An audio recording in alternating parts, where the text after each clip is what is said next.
Bienvenido o bienvenido a esta exploración. Hoy nos metemos de lleno, en los fundamentos del storytelling. Un tema apasionante, la verdad. Tenemos aquí unos apuntes muy interesantes de la Universidad del Norte Santo Tomás de Aquino, de un curso de especialización, que van justo de eso, del arte y la ciencia de contar historias. Fantástico material para desgranar. Sí, la idea es entender bien qué es exactamente esto del storytelling, de dónde viene, por qué nos atrapa tanto, cuáles son sus piezas clave. Y cómo se usa hoy en día, ¿no? Sobre todo en lo digital. Exacto, en lo digital y en la comunicación en general. Parece que en este mundo lleno de información, pues una buena historia sigue siendo la forma de conectar. Venga, vamos a ello. Vamos. Para empezar, esto de contar historias. Pues no es nada nuevo, ¿verdad? ¿Qué va? Es algo ancestral. Lo hacemos desde antes de escribir. En todas las culturas, además. Los apuntes mencionan ejemplos como el Popol Vuh, ese libro sagrado maya, Increíble, ¿sí? O la Ilíada, claro. o los relatos orales africanos. Citaban a Walter Ong, que decía que en las sociedades orales estas narraciones eran, cruciales. Totalmente. No solo para entretener, que también, sino para transmitir la visión del mundo, los valores, las normas. Eran el pegamento social, digamos. El pegamento social, me gusta eso. Y esa función de cohesión, pues fíjate, perdura. Luego la modernidad, con la literatura, el cine sobre todo, recogió el testigo. Introdujo cosas nuevas, claro. Pero la base sigue ahí. La base sigue ahí. Lo fascinante es cómo estructuras narrativas que tienen siglos o milenios siguen vivas. El ejemplo clásico es el viaje del héroe, Ah, sí, el de Joseph Campbell. ese mismo. Lo identificó a mediados del siglo XX y Hollywood, se lanzó a por él. Parece una fórmula mágica casi. Pero, ¿por qué? ¿Qué tienen las historias para que nos lleguen tanto? Los apuntes mencionan varias teorías. Sí, hay varias disciplinas que aportan claves. Por un lado, está la narratología estructuralista, gente como Propp, Barthes, Greimas, que buscaron patrones universales.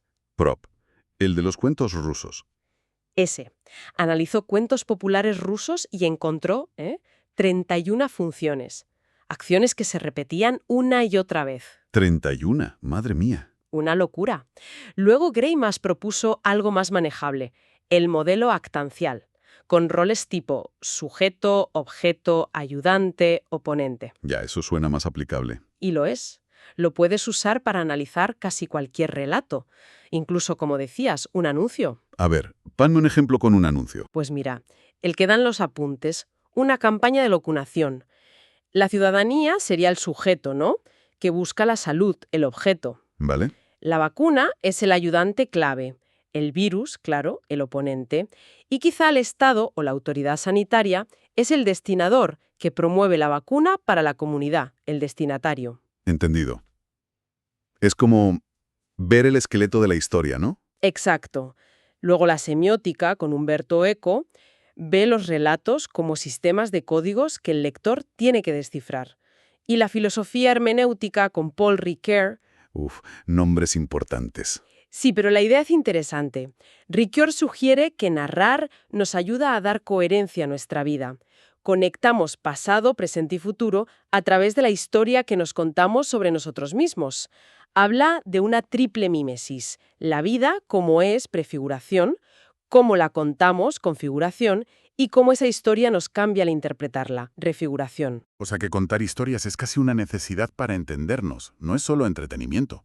Eso parece indicar, y desde la psicología y la cognición, Jerome Brunner diferenciaba el pensamiento narrativo del lógico-científico. ¿Y decíate uno era mejor que otro? No, qué va. Decía que ambos son igual de importantes, dos formas distintas pero complementarias de entender el mundo.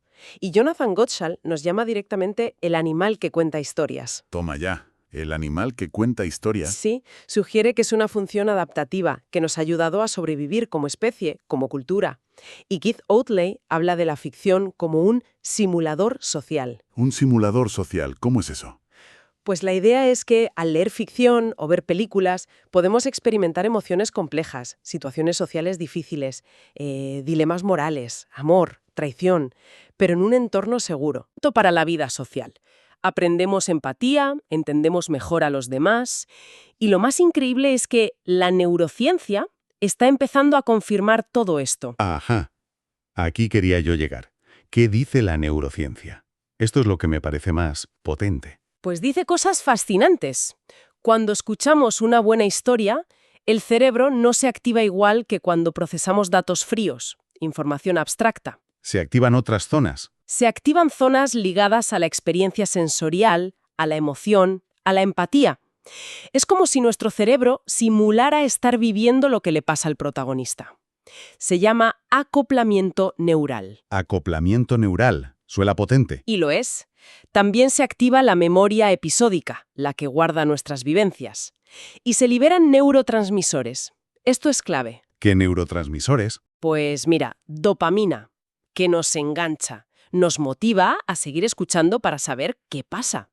Oxitocina, la famosa hormona del abrazo, que genera confianza, conexión con el narrador y los personajes. Oxitocina. O sea que una historia nos puede hacer sentir más unidos a quien la cuenta. Exacto. Y también cortisol en los momentos de tensión. El cortisol ayuda a fijar los recuerdos. Por eso las partes emocionantes de una historia se nos quedan grabadas. ¡Wow! Esto es increíble.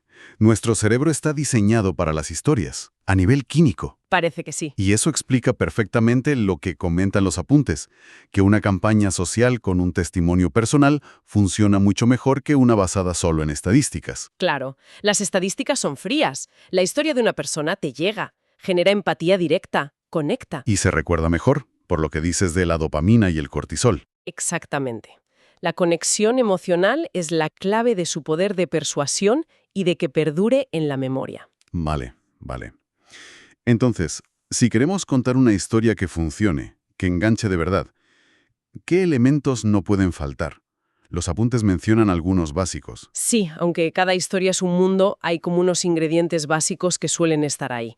Primero, personajes. Alguien con quien podamos identificarnos, un protagonista. Y a menudo, un antagonista o algún tipo de fuerza que se opone. Necesitamos a alguien a quien seguir y algo contra lo que luchar. Eso es. Luego, un conflicto, fundamental. Un problema, un deseo insatisfecho, un reto, algo que ponga la trama en marcha y cree tensión.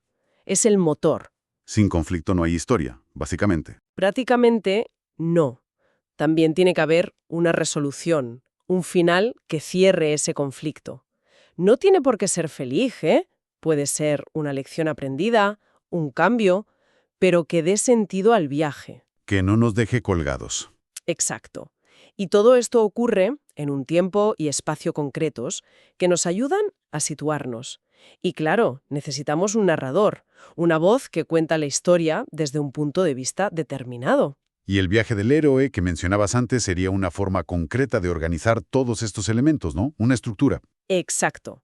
Es una estructura muy, muy común y efectiva. Pero hay otras. Lo importante es que estos elementos son súper flexibles. Funcionan en un mito antiguo, en una novela, en una película. O en un post de Instagram. O en un post de Instagram. O en la estrategia de una marca para conectar con sus clientes. Lo que a veces se llama el viaje del consumidor, que en el fondo replica esa estructura narrativa. Claro, porque hoy las historias están por todas partes y el mundo digital lo ha cambiado todo. Totalmente. El entorno digital ha sido una revolución para el storytelling. Para empezar, la linealidad ya no es obligatoria. ¿Cómo? Pues que las historias pueden ser interactivas, que la audiencia tome decisiones que cambian la trama. O colaborativas, que las creen entre muchas personas. Ah, claro, como esos juegos o experiencias online. Exacto. Y son casi siempre multimodales. Mezclan texto, vídeo, imagen, audio, enlaces. Piensa en cómo consumimos contenido en redes. Es un flujo constante de microformatos. Sí, todo muy rápido, muy visual. Los apuntes hablaban de microstorytelling. Eso es, historias muy breves, diseñadas para captar la atención al instante. Perfectas para plataformas como Instagram, TikTok, X.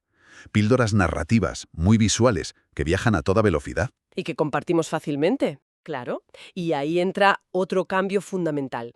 El papel de la audiencia. Ya no somos solo espectadores pasivos. Nos hemos convertido en... ¿cómo era? ¿Prosumidores? Justo, esa mezcla de productor y consumidor. La gente ya no solo consume historias, participa. Comenta, crea memes, fanfiction, expande los universos narrativos. Lo vemos todos los días. Sí, y a veces las propias marcas o creadores lo impulsan, lanzan un reto, un hashtag, para que la gente comparta sus propias historias relacionadas, o esos hilos virales en X que empiezan con una anécdota personal y acaban siendo una creación colectiva casi. Tiene todo el sentido. Y ligado a esto está lo de la narrativa transmedia, ¿verdad? Eso de que una historia salte entre plataformas. Eso es. Henry Jenkins lo explicó muy bien. No se trata de adaptar la misma historia a diferentes medios, sino de expandir un universo narrativo a través de múltiples plataformas. Como el universo Marvel. El ejemplo perfecto. Películas, series, cómics, videojuegos. Cada pieza aporta algo nuevo al conjunto, y los fans conectan los puntos. Pero no solo en la ficción. Se usa en publicidad, en series. Los apuntes mencionan el caso de La Casa de Papel. ¿Qué hicieran? Pues usaron acciones interactivas en redes, eventos, para que la gente se sintiera parte del universo de la serie, más allá de ver los capítulos, para que vivieran la historia. Fascinante cómo se adapta esto de contar historias. Y bueno, una aplicación súper clara hoy es el marketing, ¿no? El marketing de contenidos. Sin duda, es una de las aplicaciones más evidentes. Pero los apuntes van un paso más allá. No hablan solo de storytelling, de contar historias. Ah, ¿no? Hablan también de story doing. Es decir, cuando la marca no solo cuenta una historia sobre sus valores, sino que hace cosas que demuestran esos valores. Crea experiencias reales. Vale, pasar de las palabras a los hechos, pero manteniendo la narrativa. Exacto. Y luego está el story living, que es cuando logras crear una comunidad tan fuerte alrededor de la marca que son los propios usuarios los que viven y comparten historias relacionadas con ella de forma natural. ¿Tienes algún ejemplo potente de esto? ¿De story doing o story living? Pues los clásicos son Nike con Just Do It. No es solo un eslogan, es la base de miles de historias de superación personal que la marca inspira y la gente comparte. Se vive la marca. Sí, es verdad. O Apple con Think Different. Crearon toda una narrativa alrededor de la creatividad, de la rebeldía, y la gente que usaba Apple se sentía parte de esa historia. Más cerca, los apuntes mencionan ejemplos en Latinoamérica durante la pandemia. Sí. ¿Cuáles? Pues como empresas como Mercado Libre o la petrolera YPF en Argentina crearon campañas basadas en historias de resiliencia, de solidaridad, de salir adelante juntos. Ah, conectando con la emoción del momento. Justo. No vendían solo un producto o servicio, ofrecieron una narrativa de esperanza, de comunidad con la que la gente podía identificarse y sentirse parte. Eso es usar el storytelling de forma muy potente. Entendido. Usar historias para construir significado, para conectar a un nivel más profundo que el simple producto. Pero esto no se limita al marketing, imagino. Para nada. El storytelling está en todas partes. En el activismo social es crucial. Las ONGs lo usan constantemente. Cuentan historias personales para visibilizar problemas, para recaudar fondos, para movilizar a la gente. ¿Como las campañas por los derechos humanos o la igualdad de género que mencionan? Exacto. ONU Mujeres, por ejemplo. También en la cultura digital. Piensa en los influencers. Muchos construyen su comunidad contando su propia vida, sus experiencias. Es una narrativa continua. Crean un personaje, una historia que seguimos. Sí, y en la política ni te cuento. Las narrativas sobre quiénes somos como país, nuestros mitos fundacionales, nuestros enemigos, son potentísimas. Mencionas el caso de Dove y su campaña Real Beauty. ¿Cómo encaja ahí el storytelling? Pues fue un caso muy estudiado. Dove decidió contar una historia diferente sobre la belleza. Usó mujeres reales, diversas, no modelos profesionales, para cuestionar los estereotipos irreales que suele vender la publicidad, ¿no? Sí, tuvo mucho impacto. Claro, porque no solo vendían jabón, proponían una narrativa alternativa, más inclusiva. Generaron una conversación enorme sobre autoestima, sobre la presión estética. Analizar un caso así implica ver qué historia cuentan, quiénes son los buenos y los malos implícitos, qué valores defienden y cómo esa historia conecta o choca con la audiencia. Vale, queda clarísimo que es una herramienta súper poderosa. Pero, aquí viene el pero. Como toda herramienta poderosa, me imagino que tiene sus riesgos, ¿no? Su lado oscuro. Inevitablemente. Y es importante hablar de ello, precisamente porque las historias conectan también a nivel emocional. porque apelan a nuestra parte menos racional a veces. Pueden usarse para manipular. Exacto. Pueden simplificar realidades complejas hasta la caricatura. Pueden reforzar estereotipos y prejuicios. Y en la era de la desinformación, de las fake news, esto es un problemón. Totalmente. Una historia bien contada, aunque sea mentira, puede calar mucho más que la verdad objetiva si esta es incómoda o aburrida. Por desgracia, sí. Nuestro cerebro a veces prefiere una buena narrativa coherente, aunque sea falsa, a datos dispersos y complejos. Y como señalan algunos teóricos que mencionan los apuntes, como Van Dyke o Fairclough, toda historia lleva una carga ideológica, ¿no? Claro, ningún discurso es neutro, y el narrativo tampoco. Siempre hay una perspectiva, unos intereses, una visión del mundo detrás, aunque no sea obvia. Hay relaciones de poder implícitas en quién cuenta la historia y cómo la cuenta. Hay que tener ojo crítico. Mucho. Además, estamos tan bombardeados por historias por todas partes, sobre todo en redes, que puede surgir cierto cansancio narrativo. Cansancio narrativo. Sí, como una fatiga, que de tanto ver historias diseñadas para emocionarnos o vendernos algo, nos volvamos cínicos, desconfiemos de todo. O que simplemente las historias auténticas e importantes se pierdan en el ruido, que se devalúe la autenticidad. Tiene sentido. Como si de tanto usar el truco dejara de funcionar o se volviera en nuestra contra. Por eso es tan importante entender cómo funcionan las historias, no solo para contarlas mejor, sino para saber leerlas. Bueno, pues resumiendo un poco todo lo que hemos ido desgranando a partir de estos apuntes, queda claro que el storytelling es mucho más que una moda o una técnica de marketing. Muchísimo más. Es algo profundamente humano. Está conectado con nuestra forma de pensar, de sentir, de recordar. Lo usamos desde siempre para darle sentido al mundo, para conectar con los demás, para crear cultura y comunidad. Y aunque sea algo ancestral, ha sabido evolucionar. Exacto. Se ha reinventado con cada nuevo medio.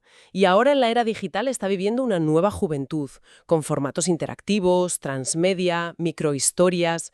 Es una herramienta de comunicación potentísima. Pero, y esto es clave, como decíamos al final, ese mismo poder exige responsabilidad.